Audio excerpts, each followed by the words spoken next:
ifike wakati sisi kama Watanzania tuwe very serious na tunachotaka kukifanya. Mkoa wa Dar es Salaam ni moja mikoa very sensitive, na kwamba huwezi kuamua kila mahali kuwa ni eneo la siasa la kufanyia mikutano ya hadhara. Tumekwisha zungumza mara kadhaa kwamba eneo la Kariakoo ni eneo ambalo ni la wafanyabiashara na ni eneo ambalo lina attract wafanyabiashara kutoka pande nyingi za Tanzania na hata nje ya Tanzania ili kuja kufanya biashara kwenye maeneo hayo. Muda mwingi maeneo hayo yanakuwa na misongamano, na tunatumia nguvu kubwa sana pia kuweza kulinda raia na mali zao ili kuhakikisha wanafanya biashara katika mazingira rafiki na mazingira ambayo hayataharibiwa na jambo lolote. Tunapogeuza viunga vya Kariakoo kuwa ni maeneo ya mikutano ya kisiasa, inaweza ikapelekea kuleta vurugu, jambo ambalo tunaweza kusimamisha biashara na taifa likakosa kodi.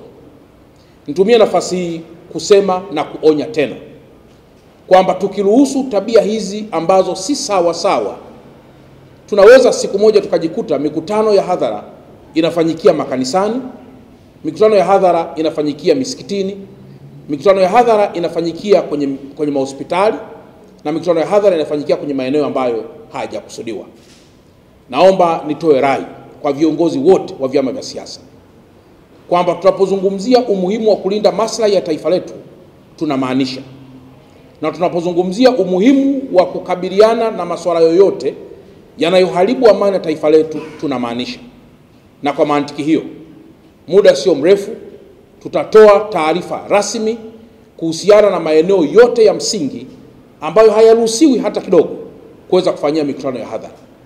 Mojawapo ni maeneo sensitive kama haya ya Kariakoo ambayo huwezi kuamua kufunga barabara kwa sababu ya mkutano wa hadhara.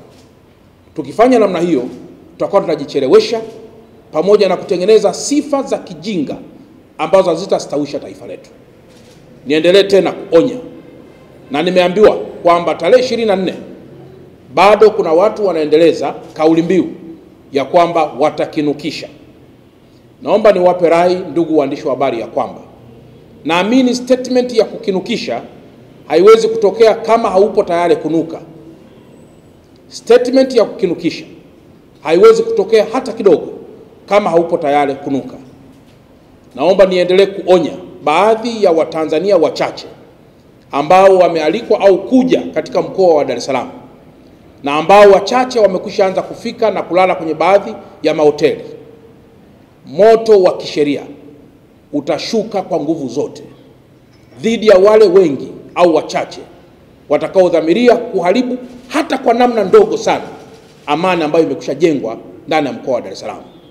Tumesema kutoka sasa na kuendelea, mikono yetu inawasha sana katika kuhakikisha amani hii haivurugu hata kidogo. Tumefika wakati tumeanza kuleta mizaha ambayo si taswira njema kwa taifa letu.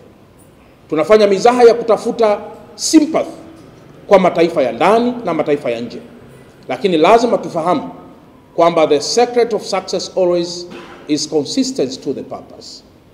Kama hautaelewa unakoelekea, lazima utapotea tu. Lakini kwa kuwa taifa limekusha set dira ya wapi tunataka kuelekea, sote tufuate hapo. Kwa hiyo kilichofanyika na jeshi la polisi ndani ya mkoa wa Dar es Salaam chini ya SACP Mlilo, ZPC wa kanda maalum ya Dar es Salaam, naunga mkono sana, na kwamba kiongozi yoyote ambaye hatatii sheria na matakwa yote yaliyowekwa ashughulikiwe kwa mujibu wa taratibu. Viongozi hawa kama wamekamatwa, naamini watakuwa kwenye mikono salama na watawajibika kujibu kwa mujibu wa taratibu kama ambavyo ilipaswa kuwa. Na kama inawezekana kwa mtu yoyote ambaye anaona ni muhimu kuja kufanya vurugu kwenye ndani ya mkoa wa Dar es Salaam, tunampatia muda akafanye vurugu kwenye mikoa au nyumbani anakotokea. Kamwe asiharibu amani ya mkoa wa Dar es Salaam. Baada ya kusema haya, ndugu wa Tanzania, nimeona nizungumze haya machache kwamba imezuka tabia ya kutafuta sifa na kutafuta huruma kwa Watanzania baada ya kufanya mambo yasiyofaa. Tusiwe washabiki hata kidogo kwa tabia hizi ambazo si njema na ambazo tukiziruhusu zinaweza mwisho wa siku zikasimamisha taifa na tukaanza kuunda upya amani iliyopo. Tuheshimu zile R4 ambazo ameziasisi Mheshimiwa Rais na ambazo tunaamini ndio msingi mkubwa wa kulijenga taifa letu. Na kama hujazielewa hizo, ni muhimu pia kufuata taratibu zingine za kisheria ili kuweza kufikia katika yale ambayo taifa linaweza kuwa limejikita huko katika kuhakikisha tunalikuza, tunalijenga na kuweka mshikamano ambao utadumu leo na hata baadaye. Kwamba huu sio wakati hata kidogo wa kuitana kutoka mahali mbali au kutoka sehemu zote za Tanzania ili kuzungumzia agenda ya kufanya vurugu au kuzungumzia agenda ambayo ni nje na agenda za kitaifa.